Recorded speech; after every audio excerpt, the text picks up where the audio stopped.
បាទជំរាបសួរបងនេះជាវីដេអូនៃការមើលរបាយការណ៍ថាយើងជាពាក់ vendor យើងចំនួនប្រមាណបងប្រមាណបៀឬក៏គិតជាទឹកលុយប្រមាណអញ្ចឹងណាបងបាទអញ្ចឹងរបាយការណ៍ហ្នឹងដើម្បីបងអាចមើលដឹងថាបងបានជាពាក់ vendor របស់បងចំនួនប្រមាណអញ្ចឹងយើងត្រូវមើល check កន្លែង report បាទ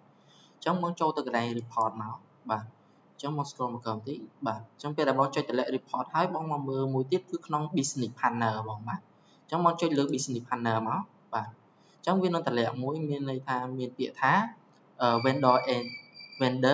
agent បាទអញ្ចឹងបងចុចលើ vendor agent មកបាទអញ្ចឹងកន្លែងនេះជារបាយការណ៍ដែលបងមើលដឹងថាបងជំពាក់ទៅលើ vendor របស់បងណាខ្លះហើយចំនួនទឹកលុយប្រមាណអញ្ចឹងបង scroll មកក្រោមមក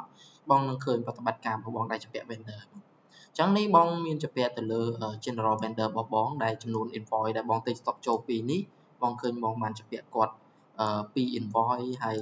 ទៅលើ vendor